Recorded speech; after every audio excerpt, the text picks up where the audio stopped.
Welcome to the Savage Den. Welcome back to another episode of the Savage Den podcast. This is episode 4. Today, your host is myself, Nathan, my two colleagues. I'm Chris. And I'm Don. And we are today joined by this fuck off right here. What's your name again? My name's Neal. What's going on? Hi, Neal. Hi. Hi, Neal. Hello. Who Hi, are Neil. you? Are you also an alcoholic? Who the fuck are you again? Who are you? I'm just some brown guy on the internet. What's going on? That's racist. Sorry? This is a family-friendly podcast, and we don't deal with racism or gay people. Are you either of those? Sadly, both. I don't know where to go from here. Who let this man in here? I don't know. So, Who's idea with this? for anybody, What's this? I'm going to slap the next motherfucker that interrupts me. Y'all need to crank my volume up or some shit, so when you hear me speak, you know somebody Wait, with can you authority. guys hear Nathan Okay, let's talking? do all the things that Nathan wants to do. Let's just stand aside and let the king talk. King of the castle. King of the castle. For anybody listening that doesn't know who Neal is, he used to go by ex Codis or some shit like that. Don't tell people that. Oh, you don't want to know that? You want me to cut that out? Yeah, cut that out, but like leave this part in, but like make it seem like I wanted it cut out, but you put it anyways. So like don't cut it out. You know what I'm saying? Perfect. Awesome. He's That makes it a rebranded, lot bro. easier. That makes it a lot easier. He left Yeah. that old life behind. I feel you Somewhat. there. Anyways, I met him through Twitch. Met him through a video game that's going downhill fast. We're not going to bring up the name. The It more doesn't- we talk about it, the more exposure they get. It Yeah, doesn't please don't. deserve it. How you doing, Neal? I'm doing pretty good, man. Just got like back from, a little Super Bowl celebration. Happy to be here. Thanks for inviting me. And Nah, not a problem. ready to see where this conversation goes. What were you celebrating?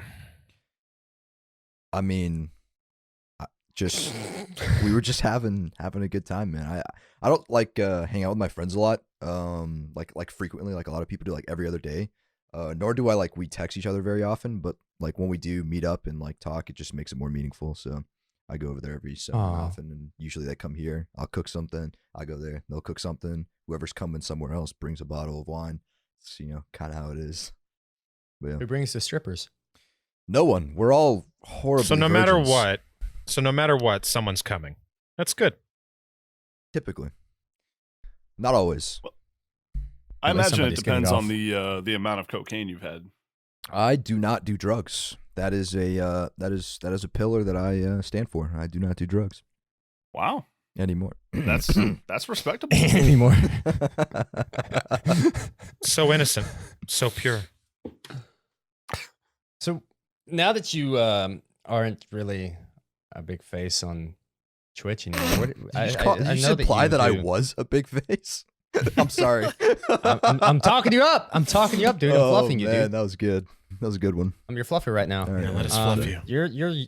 You consider yourself a YouTuber now, or what? What do you consider yourself? I consider myself a computer science student who likes to code and makes YouTube videos in his free time. That's who I am. Well, that's boring. I know it is, but Why do we have him on here? I don't know, man. You asked me. I was talking to my grandma, and I was like, "Yo, I'm gonna be on this podcast tonight. Like, it's gonna be fit." And I was wondering why I was here in the first place. Wait, so what are your videos about?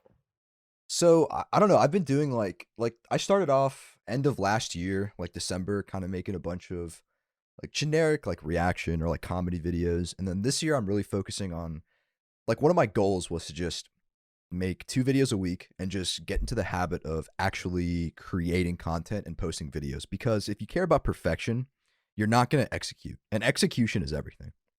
So as I, went through these past couple of weeks, I think I had like 6 or 8 videos out, and I met my goal of, making at least 2 per week on average. And I really started to understand why it was so important to actually execute.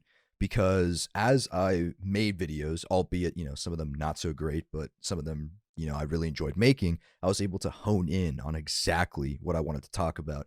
and it's kind of this blend of physical comedy, improv comedy, programming, coding, learning, and just like trying to find how all these intersect in a meaningful way. Like That's improv coding.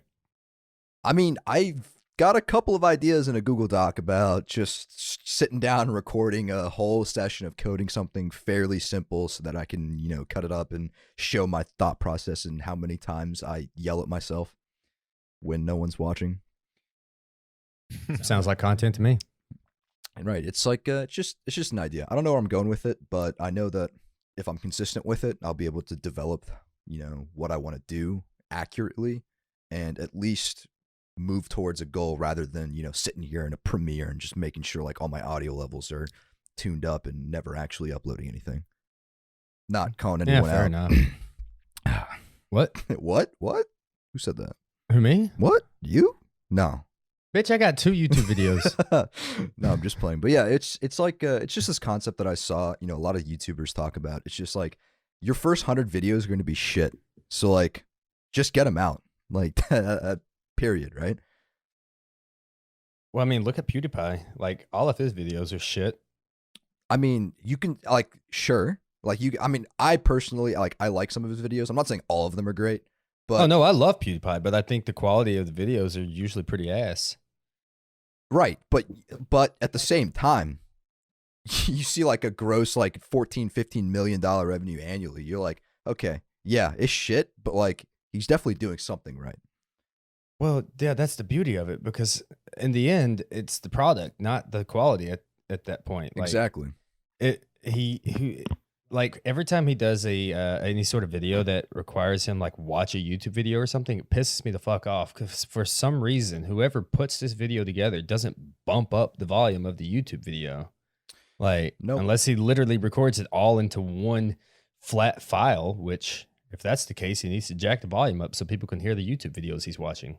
Oh, it's like Doug DeMuro, where he'll be sitting in a car talking about the car, like the Phaeton or whatever, like super high end car he's sitting in, and every like 30 seconds or so, the volume of his voice changes wildly, and he's still getting like 4 million views per video. Wow. Yeah, pretty much. It's the same concept. As long as what you're putting out is entertaining to somebody, they're gonna watch it. Doesn't matter if it's ass or not. So I why mean- does this voice randomly change to extreme volumes? I'm starting to think it's intentional.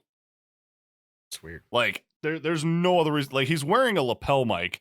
He's sitting in the exact same position, like usually in like the passenger seat of the car, shooting from like the open driver's side door, and like it seems like it's to emphasize that he's moving on to the next topic, but it's always just so fucking jarring that at least to me it's annoying. Like it's just horrible production value, but I think he does it on purpose. Oh, Just for like that Well. shock factor, like that you recognize it and talk about it, like that kind of deal. still there? Hmm. Yeah. There was this YouTuber. This is completely the fuck off topic, but I came across this YouTube channel the other day, and it was so fucking mesmerizing. It was this dude that owned a construction business, and he just like recorded the entire process of building something, a house, a shed, anything. Dude, that's wild. And then he took it and squished it into a 10-minute video where you got to see, and like it would stop every so often and explain what they're doing. It's like, oh, right now we're putting the siding up on the blah, blah, blah, blah, blah. And then it's fast forwarded. Oh, right now we're doing this. And I'm like, this is so fucking mesmerizing, because you're watching something that took, I don't know, a couple of months to build, done in 10 minutes, while still stopping to explain some of those important steps. So like, that guy's a genius. Do you think that That's a speaks genius to concept. like the type like instant gratification culture that you see in like our generation? yeah. Probably.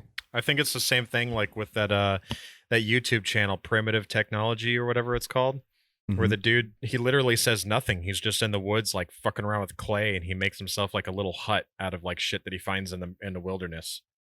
And then like the next episode is like him making bowls out of clay and then making an oven out of clay, and then he uses that oven to make the clay hard and like, ceramic or whatever, and it's pretty crazy. And he doesn't say anything. He just watches himself do things. That's it.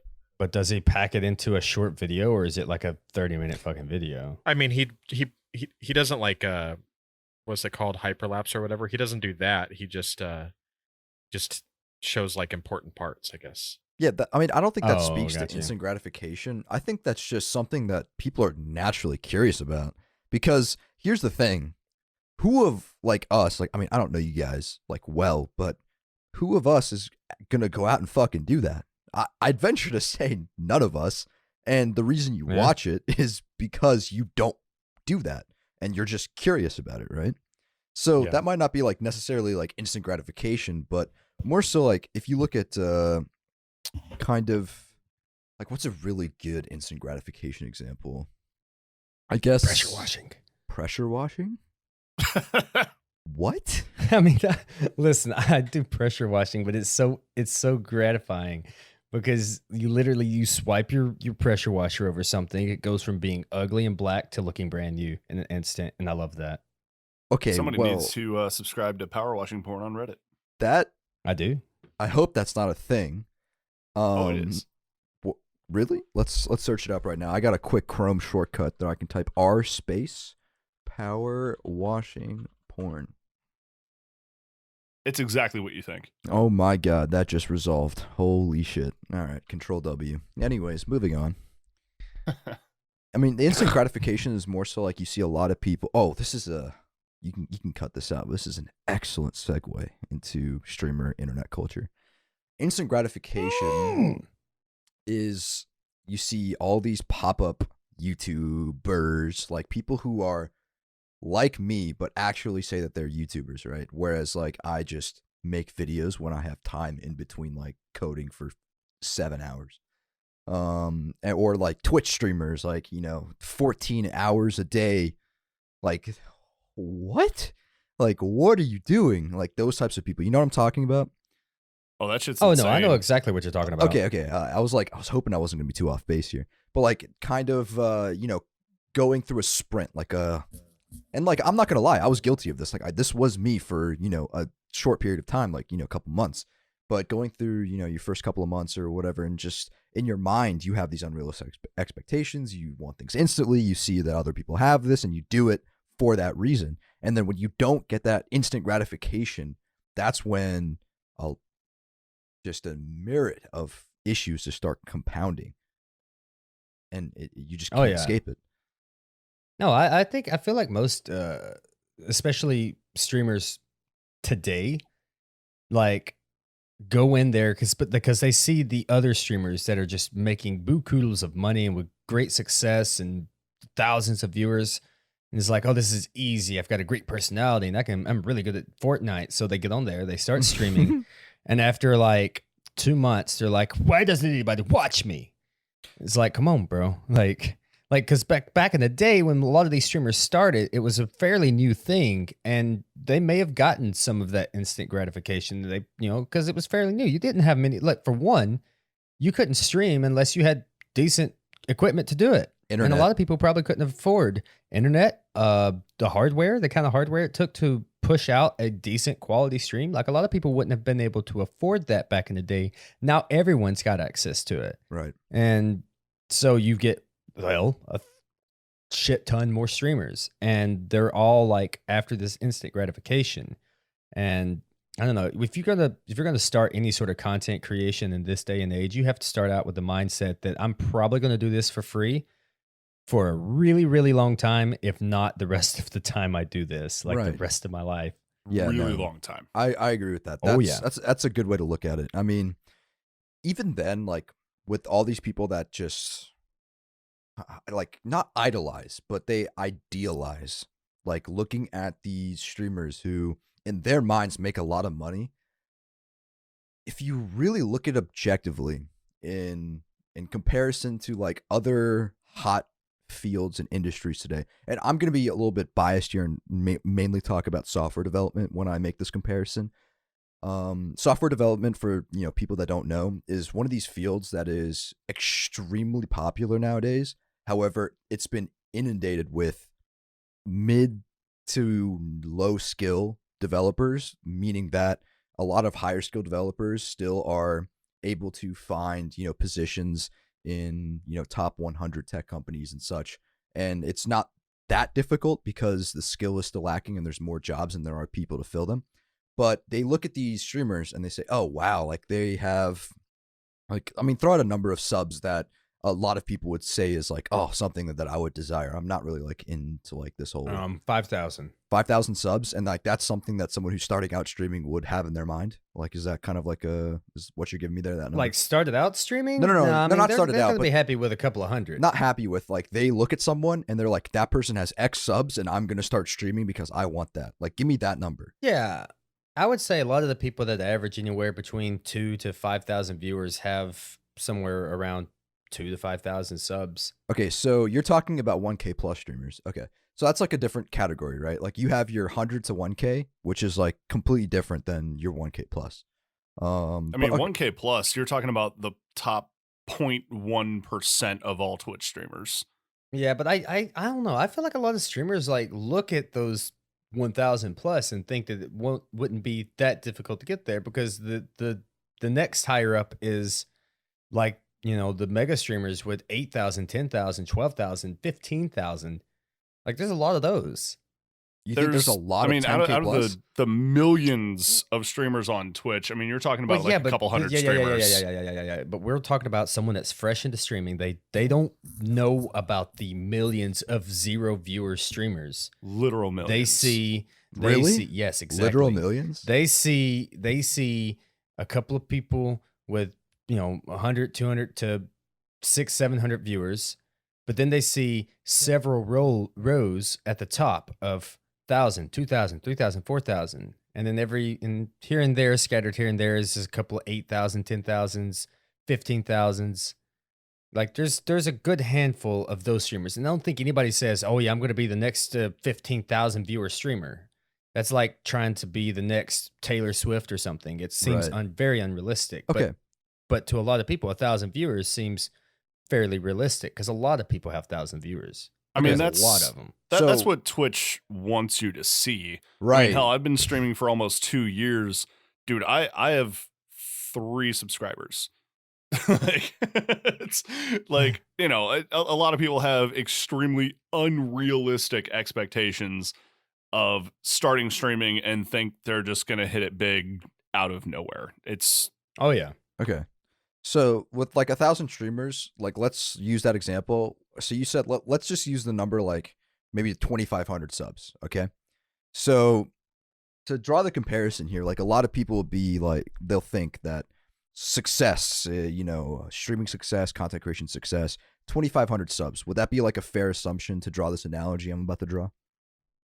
Yeah. Yes. Okay. As far as success is concerned. Yeah. Right. So 2,500 subs, you're looking at, and subs are, I believe, taxable income. Correct me if I'm wrong. Yep. Okay, so subs are, let's say you have 2,500. So I think like 1,000 subs, you're looking at, a generous revenue share of $3 a sub. So $36,000 a year and 2.5. So you're looking at what, 150%. So somewhere around like $7,000 a year pre-tax off subs alone. Now, if you're at that level, you're probably getting some mild sponsorship deals, maybe be able to have, recurring affiliate revenue. So we'll just chalk that up to about 2K a month. So 24 a year. So you're just shy of donations and bits. So donations and bits. So if you have, 2,500 subs, we'll average that out to, we'll just say the same amount as affiliate and sponsor, right? So another 2K a month, right? So 24.48 for all that. And then you have the 80,000, 85,000 or so of actual sub revenue of your revenue share. This is all pre-tax, of course. So you're looking at, for a 1,000 viewer streamer, which we've already established is not easy to reach by any means, but it looks like it is. So you're looking at around 140K, 150K pre-tax, right? Somewhere around there. And actually that's not true because bits are tax. I believe the tax is paid by the person who donates to you, but you still have to pay for PayPal donation, right? No. Yeah, I mean, no, like all the income you receive from Twitch, be it donations, be it it's all taxable. Whatever it is, it's all taxed, dude. Okay, awesome. I mean, like, so let's assume that you're not in Texas, Nevada, or some of these other no state income taxes. You're going to keep around 70 to 75% of your income. So you're going to be around like, We do some quick Windows Explorer calculator math real quick because I don't know what that number is. A little over 100,000 post-tax, right? And that's for having to put in all that effort to be at 1,000 viewers, right? Average. Like, that's not a small feat, like, by any means, right? And that's what they're probably earning. Now, granted, outliers exist. There are people earning way more, people earning way less, but we're just going to keep this in terms of the example. Now, let me relate this to my industry, where the top 10% of people in my industry coming out of, any type of graduate / 2 to 4 years of actual industry experience, top 10% of these people, which if you're trying to do statistics, math, that's more than your chance at becoming a 1,000 viewer streamer.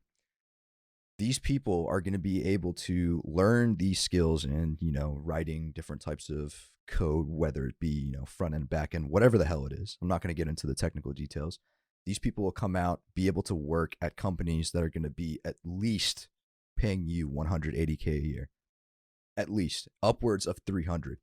And this disconnect is what people don't really understand. And I understand that I'm talking about this industry specifically, and more so technical industries like engineering and, medicine, law, stuff like that. But what people don't understand is like wanting to chase the instant gratification, thinking that all of that is you can achieve all of this through Twitch content creation, but you don't have to put in the work, right? Like, would you say that's accurate, Nathan? Like, you find that people would often start doing this because they think it'll be easy or it'll come with time, regardless of what they do? Yeah, I wouldn't say 100% that they go into it thinking it's easy because they convince themselves that it's not. Okay, But what the substitute for easy is they're passionate Grind. about this. Or Like, whatever so it's you like, call oh, it. I love gaming. It's my passion. So they want to do something that they're passionate about, understandably so. Right. So, and I mean, you got to keep in mind, like, I can relate to this. Like, I was this person at one point. Like, I was this person for over a year. But yeah, so like you have this idea that, oh, it's not easy, but it's like, would you think grind is an appropriate term? Like, you think in your mind, like, if I grind enough, if I'm passionate about it, like it will happen. Oh God. Like, you know what I'm Yeah, I see what I'm that getting word at, so right? much. Like, you know what I'm getting Oh towards. yeah, that's like Twitter's favorite word is grind. Exactly. So they look at that and they think, oh, okay, that can happen, right? But then you get into these actual like real life professional roles where it's like I talked about just now, 100K, 300 in any of these technical fields. The people who pursue this, and I'm speaking from experience, you understand that is not something that just happens. It is something that you work towards, and that most people won't have the opportunity to ever even think about getting their foot in that door, right? So it's more so there's like this reality based, okay, I understand that this percentage of people get this opportunity, but in order to do that, I have to do all of these X, Y, and Z things. And even then, I might not get it. And that's the key point I'm trying to make here. When you look at this and translate it to the analog of streaming content creation, people look at it like, oh, I can do X, Y, and Z. And if I do, this will happen. And that's where the fallacy is. It's not this will happen. There's still an element of, luck or skill in a certain type of niche environment where you're not guaranteed anything. And I think that's the biggest problem, is the idea that people are guaranteed. They're entitled to it. And I mean, that's kind of like that's where I'm drawing this. That's where I'm drawing these two worlds together. Entitlement. So I'm hoping that Entitlement. maybe you guys, it sounds like Nathan's got somewhere to go with this. So I'm glad. I was just trying to bring these two like topics together because I've been involved in both worlds. I wouldn't say necessarily have anywhere to go with it. I just think entitlement's a really good word. I feel like that's a word that accurately explains a lot of not just Twitch streamers or just younger people. I mean, people are being told that if, I don't know, it's like when you're in high school and they're like, if you go to college, you get a great job. Like, that's not accurate. Oh, That's, man. Don't get me started you know on what I mean? education, man. Oh, don't get me started on Don't education. even get me started on education, especially standardized That's- American education. Yeah, That's the point that's I'm a whole getting to. political tilt. Oh, exactly. Oh, yeah. That's the point I'm getting at. Like, people feel like they're entitled to something just because they did step A and B. And it doesn't work that way. It does not. Unless your name is Bad Bunny. I don't know who that You're is. entitled to $5 a month. Who is Bad Look. Bunny? $5 a month. Is that the We're not Subway going to guy? talk too much about her. What? Bad Bunny is a The woman? Subway guy? Did he just think Bad Bunny was the Subway guy? Dude, I'm going to be completely honest with you.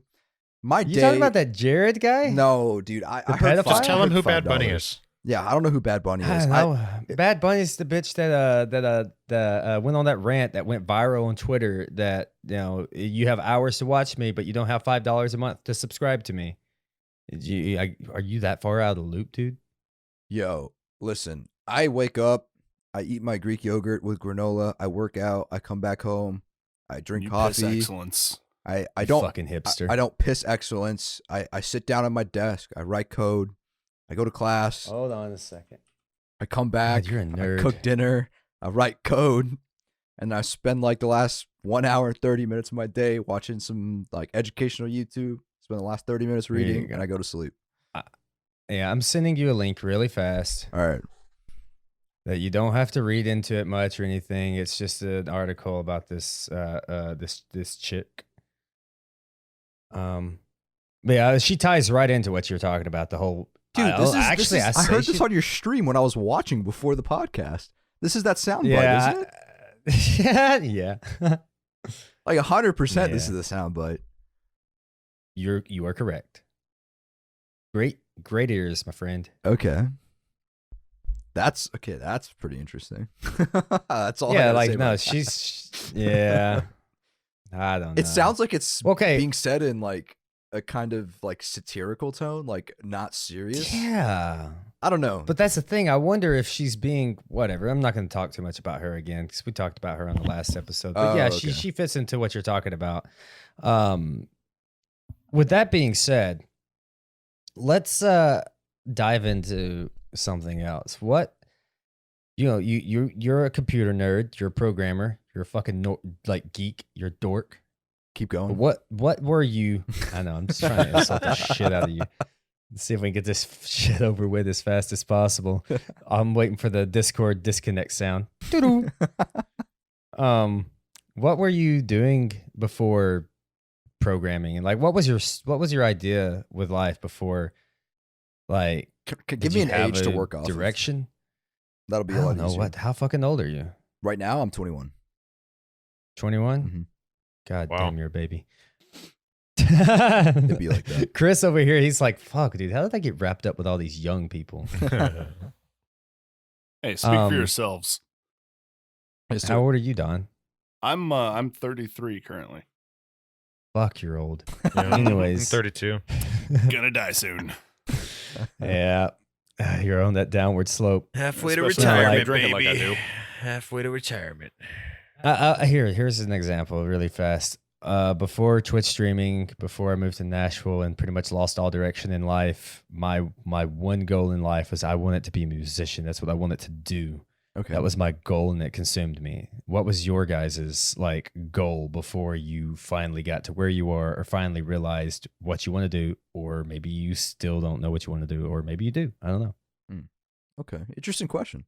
What do you want to be when you Start give with you, up? Neil. So, What do you want to be when you give up?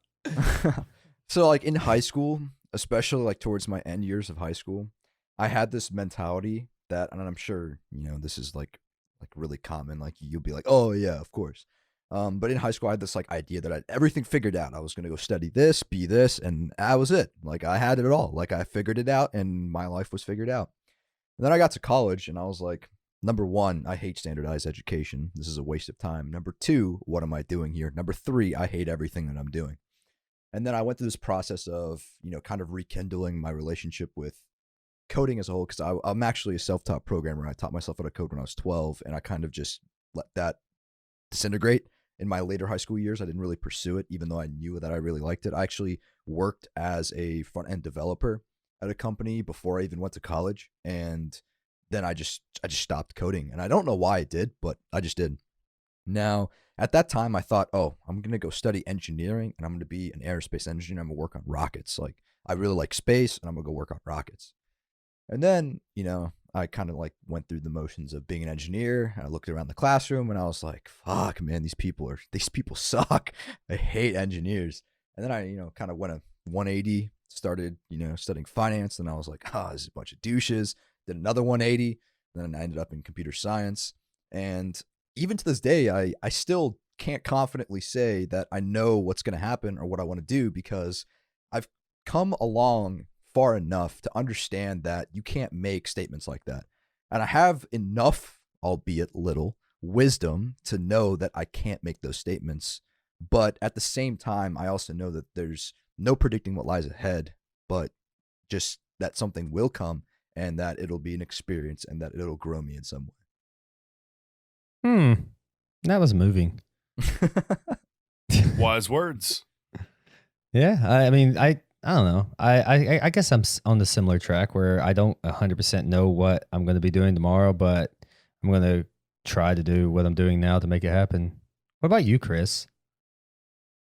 What did I want to be? I don't be Yeah, driving my like what truck. did you want to be? When I was younger, I was a musician. What? Yeah, I was a musician. I did vocals, I did lead guitar, and I did drums, and I recorded bass. I actually did a lot of stuff. Oh my God, do you guys want to start a band? Not really. Can we call ourselves the Small PP Club? Yes. Yes. But yeah, Neal, how big's your dick? I don't know about you guys, but I have a massive phallic member. I cannot be a part of this band. Oh, that sucks. Anyways, back to you, Chris. It's ironic, Neil. It's ironic. We just had to find out if he could be part of the band or not. So you were like, did you pursue music? Like, did you like chase after it? Was it your dream? yeah. I mean, it was when I was young. It was right after my mom had passed away, and it was like the next thing that I got into besides drinking heavily. So I'm sorry. I picked it up, and Wasn't it was something that I really embraced, and I was really passionate about it. Just What, like drinking? No. Well, Jesus Christ. I man. mean, yeah, Jesus. but I was really passionate about my guitar playing mainly. And then I got kind of bored with it after a while, and I started drumming. Oh. And then when we got around to recording, I did some backup vocals for us. And then the band kind of fell apart, and then I didn't have anyone to play with, and I just slowly stopped playing altogether. I would play like every day, and then I would play multiple times a week, and then I would play one time a week, and then so on and so on. Then I eventually just, one of my other buddies who was really inspired by our music, and he was always over hanging out with us when we were practicing and stuff like that. He was really inspired and wanted to play guitar, and all of my guitar stuff was just sitting there collecting dust. And I'm like, you know what, dude? Just slid it over to him. Just like, here, it's all yours now. And just gave it all to him. And Oh man, he's still, that's a moment right there. he still plays guitar to this day. Wow. Oh, that's good. Yeah, and that was in like 2007. I think he still has the guitar too. Damn, I was getting bullied in 2007. 2007 was 2 years after high school for me. Wait, I was probably getting bullied too. I'm not gonna lie. Hey, turn up. Hey, let's see. Hold on. I gotta think about this for a second. Fuck, I can't. Dude, I remember was 8. I was getting mad bullied, bro. Oh man, we need to talk about that in just a second. I haven't talked about bullies yet. I still want to know what the fuck Don wanted to do before he became a farmer. Don's a farmer? Who the hell said I was a farmer? What you growing, bro? What you growing, bro? It's not legal in my state. Bell peppers? Alcoholism Really? and depression. You can't grow What those. did Yes. you want to do? You can only harbor those. I'm sowing discontent actually. Currently, tis the season. No, I don't know. When I was in high school, I figured I would be an electrical engineer, and hell, I completely aced all of my, physics and engineering classes in high school, and, applied to the University of Cincinnati, was accepted, started the program, Really? ran out of money, couldn't get loans because Been the there only before. thing that I was offered were Parent Plus, and my parents were, they were going through a divorce at the time, so they both were like, kind of go fuck yourself, but like in a way nicer way. Is there? a Kindly nice way fuck to off. Say that. And so that kind of that quashed that relatively in relatively short order. But I've just kind of I've drifted through just sort of different things, at least in terms of occupation. I've been in sales, I've been in customer service, I went into banking and finance for a while, and now I'm back into IT, which I'm much happier where I am now, but I'm still I'm at the grunt level, and I fucking hate it. What do you hate do? it so Just much. curious.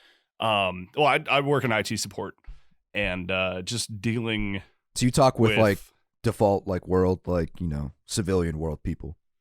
yes. Oh, I'm sorry. I'm dude. frontline when Oh I've shit. been with the company long enough where I should definitely not be frontline anymore. But there's no room for me to move up in a direct line. So unless I So- take the time and apply myself and get other certifications or other trainings, or God forbid, go back to school, which All right. probably isn't going to happen Let at me- this point. Let me give you some Um, short-sighted questions and maybe advice here. So, how long have you been working in this industry? You can I've also. I been don't mean for this to be a part of the specifically in podcast, but IT. you can include it if you want. I mean, I don't care. I'll talk about my life all day. Yeah. Um, So, how long Yeah, have we you been in know. this industry? A little over 4 years. Okay. And would you say that you've done any meaningful work in it?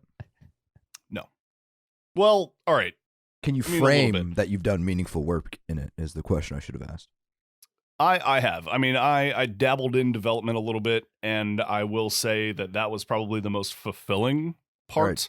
Basically, I was insourced to a different department in the company that I That's work. all I want to hear. Can I give you some advice, dude?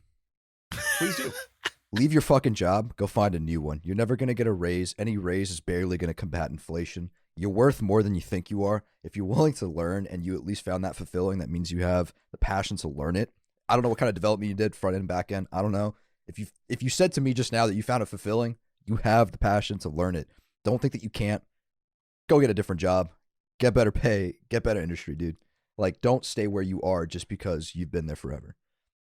Oh, you're absolutely not wrong. I mean, it's, I love that response. You're absolutely not wrong. I love that. No, it's not a question of understanding where I am now and where I want to go. Because there are, I mean, even within the company that I work for now, like there are at least 3 or 4 different paths that I could go that would at least double my annual salary. But I'm a lazy piece of shit alcoholic, so I would rather sit around and drink and stream and play video games than, learn a coding language, for example. So it's entirely on me at this point, and that's kind of been the story of my life is, I've always had these great expectations of me and, rarely live up to them, for fear of failure and honestly, I've come to learn over the past couple of years, it's more of a fear of success. Like, what happens if everything goes right? What am I going to do then? Interesting. Who the fuck has that fear, dude? Like, It's I know real. the A answer lot to of that. people. If I I'm not am alone. successful, I will be rich, and I would. That's about it. Being risk averse is a lot more common than you think. And what's really funny is that it all boils down to what your childhood looked like. Which brings us back all the way full circle. Tell us about you getting bullied. Who, me? Yeah. Yeah, you Ooh. said you were bullied a lot. Why were you bullied? Up until 3rd grade, which was what, 3 plus 6 is Holy fuck, 9. that's a long time ago. Yeah, so up until 3rd grade, like I went to a like Methodist like school. If you didn't know, I'm not white. So when I was at this school in the You South, might have mentioned you Oh, were disconnect him. Get him out of here. when I was in the school in the South, I was just bullied because I was just the only not white kid in school. And the only other whoa, not whoa, white whoa. kid in school left like a couple years before I did. We ended up actually becoming friends in the same high school like 4 years later. It's a pretty wild story. But that was like the start of it, right? Right. I just had like it got to the point where people accused me of doing things that required legal action that like I literally just didn't have the understanding or capability to do as a fucking 9-year-old. And like I just had to leave that school, right? Like I just got accused of doing all this random shit that I just never did. And like I remember like to this day like having my parents explain that to me and them just going like, "Yeah, this happened. They said that all this happened, but like it clearly didn't, and we're not like nothing bad's gonna happen, but we just need to leave the school." And I was just like so confused. Like even to this day, I don't have a proper understanding of what happened. And all I know is like I just have the memories that I have from that time. It was just like not a great time. Like everyone just didn't like me. That's honestly what it felt like. And it's a long story, more than I can go into, you know, in the time that we have. But I moved schools basically. And then like a lighter, like, you know, middle school kind of everyone gets bullied in some way kind of thing happened. It wasn't like a huge deal, right? But at the end of the day, it was like the way I looked at it was if these things didn't happen, then I wouldn't be the person that I am today. And the one thing that I learned Amen. along the way was that I like who I am today. So, you know, regretting or wanting to change the past, that's not really in the question for me. Like what happened, and it made me who I am. And the person who I am today does the things that I do every day. And I like the things that I do every day. So that's kind of like the way that I look at it and came to terms with, you know, what happened. And I mean, that would be basically like if you shunned that part of your history, I mean, that would effectively you be denying who you are now. In a way, yeah. I mean, I get where he's coming from 100% because I look back a lot and think to myself, man, this, and this that happened to me really sucked. I wish it hadn't happened that way. If I could go back, I would have done it so different. But when you think like that, you have to be like, well, fuck, am I happy where I am right now? Because, you know, the whole idea that if you change something in the past, the entire course of the future is altered as well. And I'm like Neal, I'm happy where I am. I mean, sure, I'm broke off my ass and I don't have a car and we're talking to you three idiots in the podcast. But I mean, fuck, I'm pretty happy with it. If I changed anything, who knows? I could have been stuck in a cubicle all day just answering phone calls for some prick in a corporate office. That's not my idea of fun. Yeah, I mean, even on the flip side of that, it's, you know, even though it happened in the past, like, even if you're not happy right now, you can't connect like, oh, that is what caused this to happen. Or not having that happen means that this doesn't happen. That's not how contrapositive, that's not how logic works, right? It's a continuous process. As far as we know, and as far as we control, time moves in one direction. There's no point in trying to go back and like make the arrow go a different way because it's just not going to happen. So you either come to terms with what's going on right now or you block it. You know, that's your two biggest options. And just move on. Like you just have to keep going forward, right? So it's not a matter of, you know, do I wish that it was different or not? It's more so a question of, am I able to have the bare minimum wisdom to understand that dwelling on it doesn't do anything productive for my future? Fair enough. I have a question though. What's up? Take all that wisdom and the wise words you just gave us and throw it out the window for a second. Okay. Can you think of one person that just made your life fucking living hell? And if you could go back in time without altering your future, you know, you could just go back in time and give someone a good bitch slap. Do you have someone that fits that criteria? Like someone that's, no, you look back and it just puts a bad taste in your mouth? That's an interesting question. Dude, I mean, I've got a few of them that I could go back and slap the fuck out of them and not feel any remorse. There's times where like things like, you know, we were in class and it was a Greek like unit that we were doing and I was elected to be our like Greek king, right, or whatever, by chance. It was 1 in 20. And we learned like how the ancient Greeks bathed in olive oil and whatever, like during a PowerPoint presentation in class. And then the next day some kid came in and dumped olive oil all over me. Like stuff like that has happened. But I would never go back and like want to like bitch slap that person or like take like any type of revenge on that. Because like in my mind, it's like, what is that going to do for me? Like, yeah. But like I said, forget about that. If you went back and it wasn't going to affect anything, it wasn't going to fulfill anything. Even if it did affect, like to me, it's like the way I think right now is like going back and doing that action that would result in just any sort of time being spent, any thought on that it's like to me, it's just not worth it. Like I would just much rather use that as, a life experience and just move forward. Like it's not that I wouldn't want to do it or that if there was no consequences, I would do it. It's not even me evaluating this like morally or ethically or anything. It's just in my mind, it's like, yeah, okay, it happened, but like, I really don't want to go back and like, I don't care enough to like take revenge. Like I understand that's not really what you're getting at. Or that's not the topic that we're getting at, like revenge or whatever, but I'm just going to use that word to simplify what I'm saying. Like, it's just like, to me, I don't care enough. Like, even though that happened to me, like, I just don't care enough to want to put the effort in to go back. And even if there's no consequences to like, bitch slap them or whatever, like, I just don't care enough. Yeah. And that's like years of being past it. If I ever devise a time machine of some sort, I'm going to go back and I'll bitch slap Olive Oil Boy for you. Sounds good, man. Chris, Don, did you guys have any bully stories? Or were you the bully? I was never the bully. I got bullied a little bit, but that stopped. Really? That stopped when I finally defended myself. And interesting. I hurt the kid a lot, like really bad. Oh, actually. God. He ended up having to go in an ambulance to the hospital and shit. Jesus. I felt really fucking bad about it, but the kid fucked with me a lot, and it was a very emotional and relentless payback type of fight for me. I like finally got fed up one day and I just unleashed fucking hell on him. I ended up getting expelled and everything.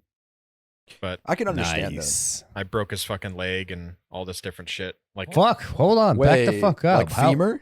You broke the kid's leg? Like femur. How old were you? Yeah, that's the question I'm wondering. I was 9. Like, God damn. Jesus Christ. That's what the fuck you do? Curb stomp his leg?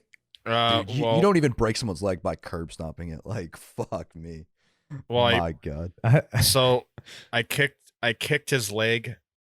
I kicked his leg so fucking hard, like right at the knee from the side, that it like cracked his knee in half pretty much. Fuck, dude. Excuse me, I'm gonna go take a quick trip to the bathroom. That is horrific. Dude, that's fucked up. But 9-year-old? God damn. Yeah, that's what I was doing. I was imagining a 9-year-old just fucking smash some kid. Like, I mean, it was an equally aged kid. You know, kids are still growing. They're not. Yeah, but dude, they're not like the femur and the kneecap, like that's a fucking big boy joint. Like that's a big bone, dude. No matter how old you are. Yeah. Well, I ended up. It's not something that I talk about a lot because I'm not proud of it. You know, I feel really bad about it, and it was during a time that me and my mom and stuff like that, we were going through a lot of shit, and I was getting bullied a lot, and I finally just like I let it all out on this kid, and specifically his kneecap. Yeah, well, that was like right at the beginning of the fight, so like no one even knew it was broken.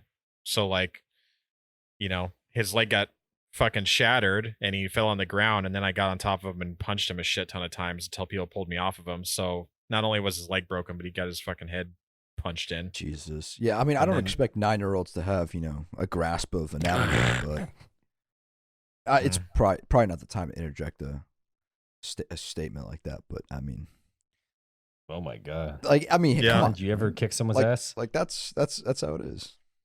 I've always fought that way though. Like there's a bunch of fights that I've been in my life where I fought like I knew what I was doing, but I'm like one of those people that if you get me to that point, I'm fucking savage, I guess. I'm an animal. And see, that feeling that you described where you were like, "Oh, I'm not proud of it. I regret it." Like that right there is hard to describe, right?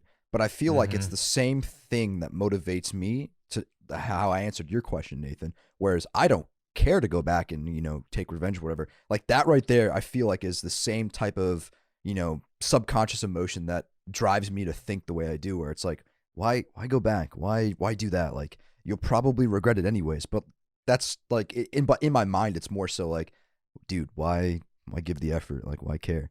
But I feel like it comes from the place of what Chris just described, which is after I regretted, I felt really bad. And I feel like on some level, like I understand that. Yeah. I mean, kids are just fucking brutal to each other, man. They're super fucking mean dude, to each other. don't get me wrong. I understand, man. I do. I get it. I know you do. I know you do. I'm just saying from like my experience, kids are just fucking brutal, man. Like even with me having, a kid that's been in school and stuff like that, and she's already been bullied and stuff like that. Like, we've had that talk and everything, and I went over my experiences with her on how I dealt with it and stuff. Obviously, I didn't teach her to kick anyone in the kneecap, but That's probably good. yeah, but she, she asked me what to do about it, and I just told her to try sorry, to talk. I don't mean to interrupt you, but like shout out to you to like fostering an environment where your kid can come to you and actually ask you that question. Yeah, I mean, she waited until after she got in trouble because she got into a fight with the kid first, and then she got sent home, and then she was like, "Well, what do I do then?" If But you still if fighting feel isn't comfortable the talking thing. to you about it instead of Right. just like shunning you or like pretending like nothing's wrong or doing that thing where kids do where they just think that they figured it out. They're not going to talk to you. Like at least she felt comfortable actually coming up to you and saying, "Hey, what do I do about Yeah, this?" I feel like I try to be that type of parent where you can come up and talk to me about anything. I try to be that friend in general, actually. I'm very judgmental and all of that stuff, and I don't shame anyone for anything or nothing like that. I give people a hard time sometimes, but I try to be really easygoing for anybody to talk to. So that includes my kids, especially because the harder you are on them, the more it's going to push them away and make them want to find someone else to do something with or to talk to or something like that. It's just going to push them away. So you just have to try to be open-minded, Yeah, more Just- power to you, I man. just- More I want power. to butt in for just a second and point out to anybody, and because I didn't realize it, but Don has left the building. Mm-hmm. Yeah, assuming he I went wasn't. back to- I wasn't gonna say anything, but that happened like about 20 minutes. Oh ago. yeah. Did he say bye? Yeah, he typed in chat. He said that he Oh has to fuck, go. dude. Oh, did he? I don't Fuck think I've you. actually He didn't want to. He didn't want to interrupt. I mean, I'm glad because I can talk shit about him now and not have to worry about him fighting back. But okay, well, to anybody listening, Don's not in the room anymore. Sorry, I asked for Don. I'm like, wow, Don didn't interrupt and like cut someone off to tell his part of the story, but that's because he's. I not can here. do I can keep doing an impersonation of him. If you Yeah. We need Don to still be here. So can Don? Did you ever get bullied? Oh yeah, all the time. That's when I started drinking, was back when I was 9.5 years old, actually. I started by drinking Why is that so pure, good? I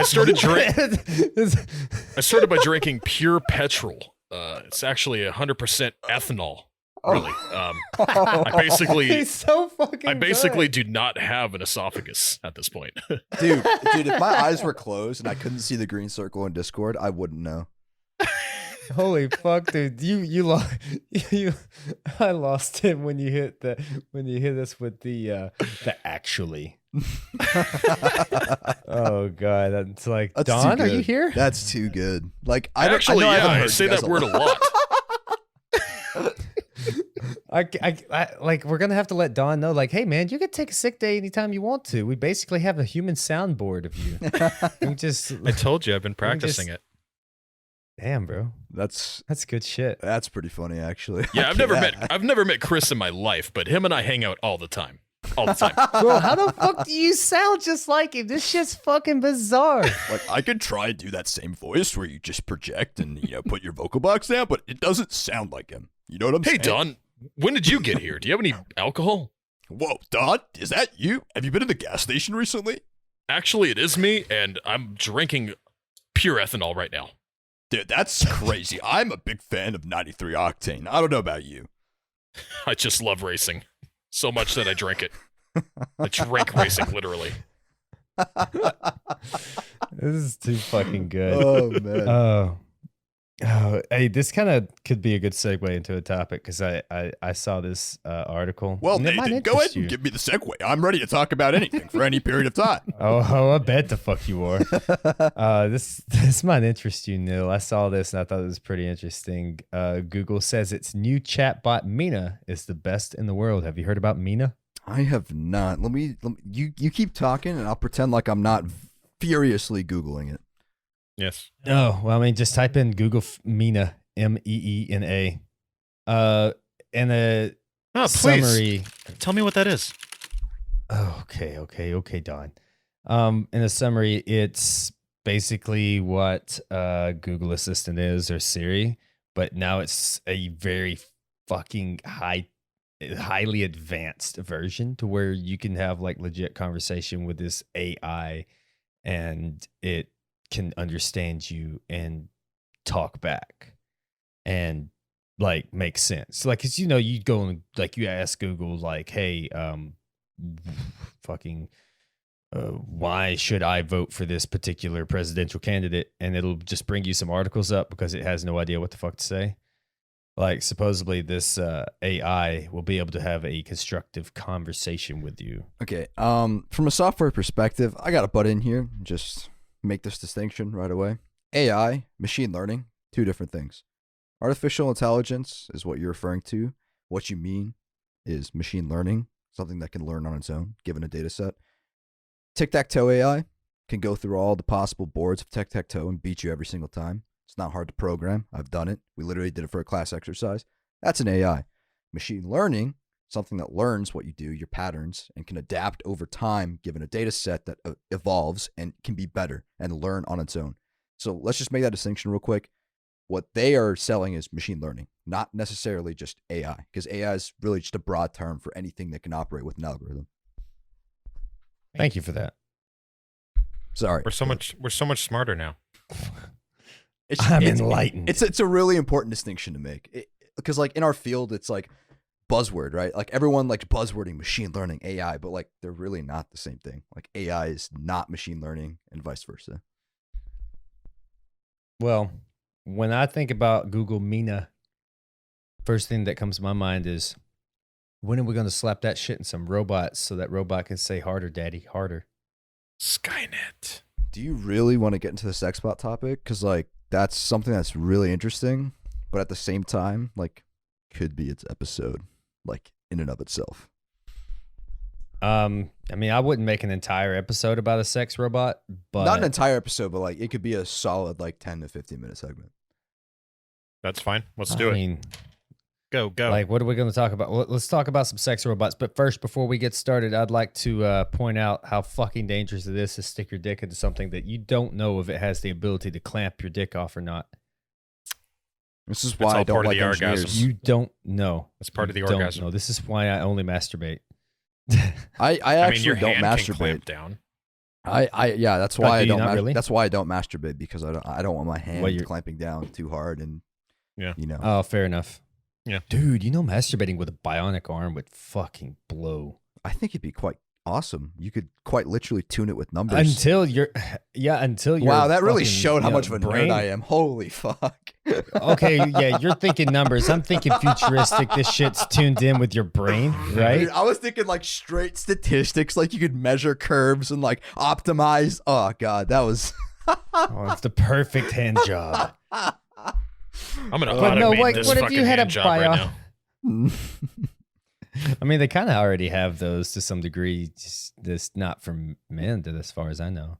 I've never seen. Anyways, yeah, I would not trust a bionic arm around my dick if it was, especially if it was controlled by my brain. Like, you know how the brain just thinks about shit when you don't want it to think about shit. well, it depends what part of the It's- brain controls it, right? Is it your conscious? Yeah, or we're not subconscious going brain? that deep. Okay. No. Like if someone says, "Don't think about burritos," you just thought about burritos, right? So if you're sitting there whacking off, and all of a sudden you're like, "Oh God, I don't want to think about clamping my dick off," and But at the same done? time, like the engineers who would design that, specifically the programmers, would like have to understand what that type of behavior looks like in the brain and how it's Hopefully. modeled, and be able to I protect mean, against it. hopefully when they're designing this bionic arm, they would I'm consider us masturbating folks. I'm not trying to make any generalizations about programmers, coders as a whole, but suppose that they are working on some sort of masturbation technology. I would also put a heavy stake in the fact that they would get it right. Not making any generalizations here, but just I see what you did there. just saying that they would probably get it right. So what do you got to say about sex bots? Well, I'm really glad that we've got something I can make a thumbnail out of for this video. So what I was like, I've been sitting here thinking, what the fuck's the thumbnail going to be? Boom, sex robot. I mean, with sex robots, like there's a lot to tackle. Like there's the engineering perspective, the programming perspective, and then the ethics, right? It's like, how do you treat what this is? Like, is it a sex worker? Is it, do you give it rights? Like, there's a lot of factors to consider when you talk about something like this, because you got to look at, like, in our world right now with humans, like, what does the porn industry look like? Like, how does sex work look like? How do we treat it? Just a quick plug for Eric Weinstein and his amazing podcast. He recently had Ashley Matthews, aka Riley Reid, on. Great podcast. Great explanation of the porn You mean industry. to tell me that this guy managed to get a porn star on, but the official podcast can't? So you know who Eric Weinstein is? Well, now I do. He's an economist Because you and, like, pitched him on my podcast. well, okay, so he's like, Peter Thiel. Peter Thiel's like this billionaire, like very famous for, like, PayPal and being a Silicon Valley like mogul. Anyways, like, one of his good friends, mentors, like, and his mentees is Eric Weinstein. He's like this economist, and he's a very intelligent person. And he has a podcast. Actually, I know the name. Okay, yeah. So Yeah. Riley Reid, aka Ashley Matthews, was recently on his podcast, and they talked about, like, sexuality and porn industry and, like, all these things. It was a really good listen, like, overall. But if you listen to that, like, you'll understand why sex bots start to pose, like, an ethical issue, because you already look at how we treat humans in this field, and then you're trying to, like, postulate, oh, what if they were not human, right? It's like, oh wow, that brings into question a lot of things, right? Like, how real do you want to make them? You get into this, like, Westworld type of deal where it's like, oh my god, like, how good can it get? But so I guess that's assuming that we're entering the age of very intelligent sex robots, where they've got Google Mina programmed in. They're, like, actually talking with you and learning and shit. That'd be It's like, fucking how do you awesome, like it? dude. I would fucking have Bro, a that sex would be robot. pretty fucking awesome. would But have a sex I'm robot. I'm actually kind of curious about, like, Neal's got my brain thinking here. It's like, yeah, like, I've heard this topic before. Like, where do you draw the line on ethics and all that stuff when it comes to an intelligent sex robot, right? Yeah, I mean, it's I important. did quote quotes there. But is, like, I don't know, like, how do you draw that line? Like, because wouldn't you always just say, no matter how intelligent it seems and how lifelike it seems, it's still an object. It's still a man-made piece of hardware that you just happen to put around your dick. Let me Babies are hit you with man-made. something that gets you a bit further than that. Say that all that of what you just said is true, right? What if, Right. and I hope that we all kind of understand what evolution is and subscribe to that theory as a working model of what happened, and not that, the earth was invented 4,000 years ago. I came from Adam and Eve, and well, that's I've never wonderful. been. I'm so glad to hear that, but let me Good enlighten for you. you. So let's just take the model of evolution, right? And let's just step out of the human ego for a second. Quite hard, I know. Let's just step out of it and just imagine for a moment that humans, okay, yeah, we're pretty sick, but we're not the final form. We made something that is, for all intents and purposes, just way better than we are. What if we are not the final step in evolution, and that computers, artificial intelligence, machine learning, this is what we were born to make and transition into? Oh God, that's fucking spooky. Let me hit you with that. So wait, Like, especially if you start thinking about, like, implanting your brain waves and shit into these Yes. robots. Like, at that point, that's exactly what I was Yeah, just is that going to what you were bring up. thinking? That is the only solution to what we've created. Artificial intelligence, that's been around since 1960, 1970, at least concept has, right? And the only way to essentially not become obsolete is like you only there's three common understandings of where does artificial intelligence, machine learning, where does all this lead? Number one, it becomes a benevolent God. We can ask it any question and we get any answer. Two, malevolent God. We are fucked. That is the common scenario that you hear like people like Elon Musk talking about, whereas Mark Zuckerberg would be on the other side. And here's scenario three, which is the most realistic approach to what's going to happen, is, yeah, it's going to be way better than us. Spoiler alert, it already is. We don't understand how it works, but we know how to program it. But the people who program it, speaking from experience, we don't actually know what happens in between input and output. We don't know.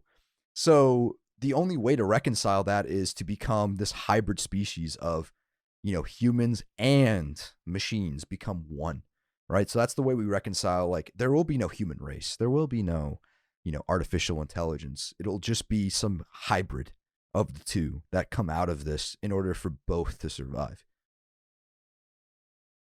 That's really cool. All right, so let's take a step back and let's take our brain out of the robot and let's go back to the really smart fucking robots. Yeah. Okay. Yeah, because I'm not interested. Like, I don't know. I feel like if a robot had a human's brain in it, I would be fucking an android. Well, It's here's the still a thing. It's like, person what do in you a way. define as the human brain, right? Like, the human brain is just a series of synapses that interact with each other through electrical signals. If you can fully simulate what that is in a computer, what's to say that that computer isn't the same thing as a brain? All right. That's the Okay. real I question. get what you're tossing. I get what you're tossing here. I guess. God damn, dude, this is deep. And if you want to get deeper, Uh, like, your brain can be represented by a set of equations that describe the quantum mechanical state of it, right? So if you're able to simulate what that looks like perfectly in a computer, which we're, decently close to being able to do, considering the complexity of such a problem, what's to say that the simulated brain that's able to replicate a quantum mechanical state of an actual brain isn't the same thing? They would have the same memories. They would have the same thought processes. They would have essentially the same childhood, the same experiences, if you were able to perfectly duplicate that information. That is when you're going to start diving off into religion and science colliding big time, because you're going to, like, what you just described is a fucking human being. But what religion is going to see is tampering with God's creation, and it's not actually a human being, even though it does everything a human being does. Down to the And- fundamental level of understanding. That's the key part. Oh, that's fucking terrifying. I know, right? I'd still fuck it though. And that would be hugely controversial, and Oh my God, dude, it you can cause see that shit on the that would news. cause a lot of fighting. That would cause a lot of Oh fighting. my God. Do you think people would riot over that kind? I bet you 100%. Hell if a yeah. company release, let's take, I don't know, China. They're really good at just doing some fucked up shit and They have just been for a shaking while, the too. world. Bro, Oh yeah. Bro, a Let's riot say that China release. Who? isn't even the smallest portion of some of the shit that religious people have done. It's not even close. Like, Dude, majority of wars. I'm are not talking fought about over riots in land or China. I'm religion. talking in- Like, I'm not talking about that's- China either. Yeah. Just talking about I'm like just the saying- whole. I'm just talking about the whole like that battle between like religious people and let's say yeah. religious people and like pro. You're talking about what did religious you versus call- secular. Like secular versus Yeah. religious. Yeah. That's Yeah. what you're Yeah. describing. Yeah. just saying Well, I that mean, like that's been just saying that like religion has been some of the biggest causes for war in the world. Absolutely. Yeah, that's what I was about to say. Yeah. Yeah, like religion is probably the root cause of most No, all it, wars. it is. Like, that's a fact. Like, you can look back in history. It happened. Like, you can see what caused it. So riots wouldn't So- even be the biggest concern. Basically, what we're talking about here, what we've just uncovered in this podcast, is when China releases these very human-like robots, we're probably going to go to war, I don't know about. and we're probably going to war, lose because but of robots. it's difficult because we're having a hard like, you don't know what happens behind confidential doors. At least we don't, right? Like, you don't know what's truly happening. And I'm not trying to get into any type of like conspiracy shit right now. I'm just merely talking about what I know about the technology and what I know to be possible with this technology. We don't know for facts, what's happening behind closed doors or where this is going. But we can understand that given history versus present, we can extrapolate what a future would look like, right? Not the future, but a future. And then we can give it a probability of occurring, right? So with every day that passes, like, I'm sure you guys are familiar with Sophia, right? Like that Android, like, woman. Oh yeah, exactly. The one that's like, Yeah, you know what I'm talking about. So if you guys don't know who she is, yeah, like, Sophia, just she's Google creepy her. as fuck. Yeah, exactly. So like things like that are just like a stepping stone to like this problem that we're talking about, right? So like the problem with, countries like China, with especially with like medical and technological research, is they're notoriously known for having basically zero regulation for advanced medical research and having absolutely no IP protection for tech whatsoever. Like, you can steal whatever the fuck you want in tech IP in China, and it's okay. Like, it doesn't matter, especially when you're talking about U.S. interests. Now, we're not inherently talking about that here. We're not getting political on that front. We're just saying that, like, if that continues to be a pattern, which, that's already been proven to happen. Like, you can just look at the history of clones of companies that started in America, and then you look at the IP being developed in China. If that continues to occur, if any one country, be it us or them, develop this type of technology, you run into massive ethical issues. And that's kind of what Nathan's getting at here, is like, what if? Like, what if they, get this out, and like, what are you going to do? And then that's where I'm coming in saying, like, you really don't know if like this already exists, if they have plans for it, and whether or not they probably are smart enough to realize that making that something like that public right now is not the best idea. The same way that Google, failed with Google Glass in like 2012 or whatever, because, market wasn't ready to adopt that technology. Look at 2020. People are like, AR? Oh, fuck yeah, dude, that's the future. Like, it's that kind of sentiment where it's like, we're not ready for it yet. But even though we have the capability to do it, like you hear in sales and all these, marketing type shit, like, you always have to be selling. If you're not marketing what you're doing, who cares about it? If the public isn't ready for this type of technology, it's not going to happen. Like, it can be ready to go. It's not going to happen. Apple is the biggest example of this. They know how to direct you towards the future of technology. Never have you ever seen an Apple product that you look at it and you think, why would they do that? That doesn't make any sense. Like, why? I don't like that. It's always like, why did they do that? This doesn't really match what other people are doing. This is not the same as like everything else. Like, you always think about how you compare it, right? It's like they're really good at bringing you to the future. Like, that's what their whole business model is based on, is being able to predict what long-term trends will be in technology and then getting you comfortable with it. And the biggest example of this is like Apple Watches, right? Like, think about like 10 years ago, iPhone came out. Like, did you think that iPhone with 10 times more processing power be on your wrist?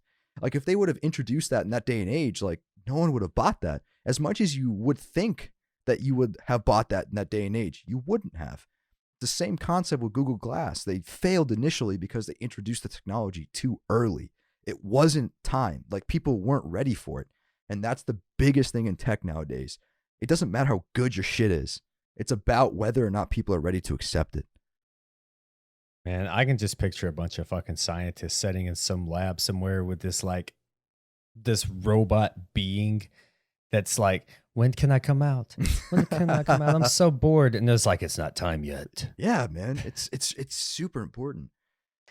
Fucking scary. It is scary because we can't predict how fast this stuff happens. It's nearly impossible to predict it. You can only just plot the data points that you know exist and hope to make an accurate, trend. And even that trend that you have it's got 10% error given any direction. And that 10% might not seem like a lot, but I mean, that's the difference between, Google Mina and truly general artificial intelligence. Yeah. Oof. It's crazy. If someone came to you, right, and they're like, "Hey, we can take everything about you, your brain, everything, and you will be out like a light, but then come back in a robot's body, and you will live forever, and you'll be, highly intelligent and blah blah blah blah blah, but you will retain all of your human knowledge that you have at this very moment." Would you take that opportunity? Dude, oh man, I think about this way more often than I'm gonna ever admit in public. Like, take away the fact that you just said I'm hyper intelligent. I don't even need that. Like, go ahead and just take that away. I get to Well, like, I mean, you're a robot. You might as well be hyper intelligent, right? No, they're gonna. let's just- you got let's you got just- enhancements. well, let's just say, I mean, like, because let's think about the practicality Okay, of take it out. hardware and whatnot. Yeah, Like, practical. being Mhm. hyper intelligent would, physically require more hardware, and then you have the fact that, like time space complexity comes into play when you talk about being able to, like, what makes up hyper intelligence? It's calculations per second. Let's just take all that away to make this type of ordeal as cheap as possible, right? Just hypothetically. Even if I'm not hyper intelligent, I get to just be the same level of intelligence, but I have this like immortality, right? That's really the question you're like drilling in, right? That's Yeah, for the most part, you're a robot, and you're probably not going to die because why would you? You're a robot. But even if you do die, like, you'll have some sort of centralized area where you can just like respawn, essentially. Like, that's how that system would work. Apex Legend. Not Apex. I mean, there's a whole show called I believe it's Altered Carbon is what it's called, where people like have these like, you know what I'm talking about, right? Like, they have this like consciousness uploaded, and like if you're super rich, you can actually have it backed up, and like whenever you die, like you just come into a new body. Yep. Ooh, that's cool. Yeah, it's a really good show. It's not really well known, but like I mean I think it's pretty good. But I mean, like, I also just like am into that kind of sci-fi type deal. But anyways, like, if I was to be able to, and this is something I frequently talk to my family about. My brother and I share a similar view. We're like, yeah, like 100% we take that. Being able to experience existence forever, that's a daunting concept because you deal with like the concept of infinity, and I'm like a really like maths kind of person. Like, that weighs a lot in like, oh man, infinity is really just, it's not just forever. Like, it's a whole concept in and of its own. But I talked to my parents about this, and my brother and I have talked to my parents about this, and even our grandmother, who is 77 years old, right? My grandmother's stance is, no, fuck it, kill me. That's a TD, TDLR or whatever, TLDR. Fuck it, kill me. Which, I mean, whatever, I can understand. Like, she was born in World War II, et cetera, et cetera. My parents don't want to do that either, even if it was possible, which I found was like mind-boggling, right? And they're approximately 50, 55 years old. So I was like, okay, interesting. And then my brother and I, we shared the perspective of, yeah, hell yeah, we're going to do that. Like, if we had the opportunity to do that, 100% we're going to take it, no matter what. Because the way I see it is that you have the opportunity to learn forever. And that has a larger implication than a lot of people immediately understand. Wow. Would you take it, Chris? Does anybody else have it? Before I answer it? No, they just approach you. They just approach you because for some reason they think you're the perfect specimens. Like, we saw in your personal records that you knocked a 9-year-old's kneecap out. So yeah, we want you part of this experiment. I think the really better question would be like, okay, what if they don't tell you that anyone has it? Like, what would you do? Like, what if you I'd don't know probably that take it. anyone else- I'd probably take it if I didn't know if anybody else had it. Like, if there was, or if there was potential of other people getting it as well. Maybe I'm just one of the first people. Like, say I'm the first. Maybe I'm like the first person on the beta testing email list, right? Does it change if Um, you're the only person? I think it would, because the idea of me outliving everybody that I've ever cared about and outliving anybody that I get to know, and just, I don't know, that would change a lot for me. Oh, that's sad. Yeah. Like, I've always thought about that. Like, if I would, as weird as this sounds, actually, I don't know. I mean, Would you rather outlive the people you love, or for me, it's kind of like I don't know about you guys, but like my stance on kids personally, and like this has been kind of developing for a while, and I know that it could be subject to change, but I'm pretty certain when I say this is like I don't want to have kids like ever. Like that's kind of like my whole thing. It's like kids? No, I don't want that. And like that plays like a major role in how you live your life. Like it really does. So for me, when I talk about, questions like this or answer questions like this or think about questions like this, it's from that framework. It's like, I know that I don't want kids, period. Now, that doesn't mean to say like I don't want a partner, right? But I just don't want children. So that kind of plays a role in my response to this being so overwhelmingly, yeah, let's do it 100%. Like I'm ready to go. Like let's get it done. With you, Chris, I'm curious. Like, you said that would make a difference, and you're talking about like outliving your loved ones. Would you not want to outlive them, or would you want to outlive them? I mean, I don't mind outliving them, but I don't like the idea of me outliving everybody. Let's just consider everyone that I know and care about now. So it's outliving everybody that I've ever met and care about now. And then anybody I meet, I outlive them as well. It's like, it's almost, I see where you're going with it's this. almost pointless to even make any friends or work on caring about anyone because you're always having to deal with them eventually dying and you going through that heartbreak. I can see that. That's Okay, really tough, so man. So I don't know if I would want to go through that. That is tough. I don't know if like this is a good time to bring this up, but Chris, I'm gonna send you like a small. Like, do you know who Kurskazat is on YouTube? Like, No. It's like this. Okay, so it's basically like this channel that does a lot of like really, really like time consuming animations to explain extremely complicated concepts, but like very well. I'll send you like this is just like kind of like off topic, but I'll send you this video about how they told this story of like one human being living every life there is on the planet, interacting with everybody they possibly can for an infinite amount of time. And that's what made them like this quote unquote God, is when they actually interacted with every single person, but then they learned at the end of it that every single person that they interacted was themselves in some timeline.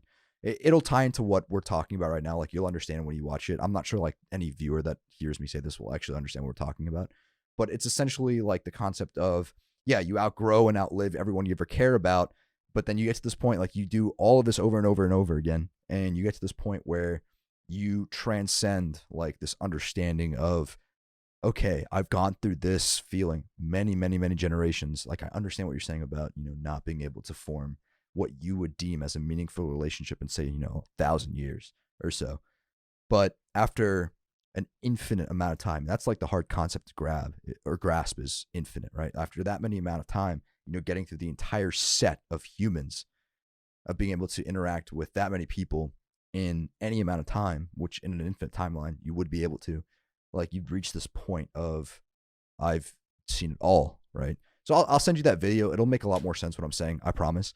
But essentially it's for, if you wanted to cut this in later, Nathan, is, yeah, like you would run out of, the will to care about other people. And like, I understand how you would come from that perspective saying, after, 5, 6, 7, 8 generations, you'd think in your mind, oh, that's not what I want. But you got to remember at the same time, that framework that you think in is based on biology, you as a human. We're talking about if you were something else completely and transcended traditional time. Like you're no longer human if you have been extracted and uploaded into this machine. It's like a different perspective you take on. Because that's what we were talking about originally, right? Like, am I wrong in assuming that, or? No, you're on board. No. Okay. It's just hard to think about something like that when you've for never sure, experienced for it. sure. It's hard. It's hard. Like you want to just look at it from what you know right now, but if you transcend it into this iRobot thing, and I don't know, you did it for a good couple of 100 years, that would be the norm. It's part of it. Right. But like, you wouldn't look at it the same way as you do now. Cause like, if you were this, mechanical being that just had the mind of a human, where you were able to understand what you were, you wouldn't necessarily have the same concept of, time, relationships as we do right now. We think the way we do because we biologically and environmentally are conditioned to understand that our life is finite. And not only is it finite, it is extremely countably finite. 100 years, right, is like that number that everyone has in their head, no matter who you talk to. Now, granted, you go to a country where, life expectancy is a lot less, the number could be lower. But it's still a number that's on the order of, 10 to the 1, 10 to the 2, right? It's not a number that's on the order of 10 to the 5 or 10 to the 6, 10 to the 7. So like that framework of thinking, like you have to kind of escape that for a moment and think to yourself, oh, if I was this type of being where my consciousness lived in this being, I wouldn't think about everything on the scale of 10 years, 100 years. I'd be thinking on the scale of 10,000 years, 100,000 years. Like, you see what I'm getting at? Yeah. Now, I think the most important question here is we go into this robot with our brain, our thoughts. Do we get a robot dick? See, It always comes back to dick. This is the important It question. always comes back to dick. I'd have to say that if you're going to transplant the human consciousness one for one, you're going to have to include sexuality. Yes, I get a dick. Like, you have to, right? Like, I'm it would in. fundamentally I'm in. break Get a who you robo are dick. in this robot if you didn't have a robot dick. Bro, you could go to your robot dealer store, wherever you go to your scientist buddy, be like, man, I'm feeling a little shortcoming. Can we kick it up a notch? Add another inch or two? Can you, like, slap a couple of bolts on that bass, if you know what I mean? Yeah. Yeah, no, I like that. I think that you'd have to. Like, unless you can remove sexuality from the consciousness altogether, which, Oh my fuck god! me, Imagine that- being a robot without a dick, dude, that's a topic in and of itself. Like, we can't even begin to imagine that, right? Oh man, we'd probably try to find a way to decommission ourselves. Yeah, honestly, right? So, like, if you were gonna transplant one for one, like, you definitely have to include that. Like, that would be part of who you are. I don't know, like, Yeah. if you guys like know about this, like, whole, like sex is everything. Like, the only reason that people do shit like that you exist and do the things you do, like, everything is based on sex. It really is, if you think about it. Like, think about every ad that you see, every marketing ploy, everything like, they're all selling you sex. Everything you do is part of this primal state of sex. Like it really is. Like, think about it. Like It's like, hey, is your yard getting out of control? Buy this new lawnmower and have some sex. it's okay. You know what I'm saying, though. Like, everything at No, I a get primal it, I level, get it's really just sex. Like, that's really what it is. Like, everything connects to you on that level, and you don't necessarily understand that consciously. But that's what psychologists over time have come to understand about us, is that we're driven by a fundamentally finite amount of things that we can count. Like, it's not difficult to describe what any, one person or general person is driven by. And sex is one of those things, right? It's just, we can't help it. That's who we are, and that's how we came to be who we are. Like, that's just it. Like, there's not much to say about it. All right, so I think the takeaway from this is robot dick. I'm about it. Robot dick, All right. got to be big PP hard. Yeah, you didn't Big mention pee-pee. that part. You're gonna put me in a robot body. I didn't realize that I'd get a robo dick. I didn't even think about that. Would your robo dick Now- be now you know. circumcised? I mean, I would want my robo dick to be exactly what a woman wants. Would you allow it to, like, reshape and, like, take different forms based on scenario? Ooh, like the Oh, person man, you're that'd be hooking up with great. can change it. Ooh. Be like, I wish it was a little bit plumper. It's like, I'm on it. Oh, dude, it's like oh shit. What was that movie where God. what was that superhero movie with the big blue guy? Dude, I know. No, Blue Woman, right? Who could change the size of her tits and ass? Like, that's what you're talking about? No, the super fuck. That The was like Watchmen. Wolverine. It was the Watchmen. The Oh, blue guy yeah, that's yeah. like celestial or something like that, whatever that word is. Celestial. Yeah. He's hooking up with the chick and and he like makes multiple of himself because he's doing foreplay. And Oh, I remember that scene. yeah, and I know. he's like Yeah, changing okay. things about himself to give her more pleasure. That would be interesting too. That's pretty wild. Yeah. Before we wrap this up, I have to point out, remember when I said that, when we started this sex robot talk, how scary it would be to have a sex robot that could clamp its vagina on you? Yeah. I think we kind of went full circle. Imagine how terrifying it would be for the woman if you could expand your dick at will and all of a sudden shit went haywire. It's like, poof. Oh, I want 12 inches of girth. Oh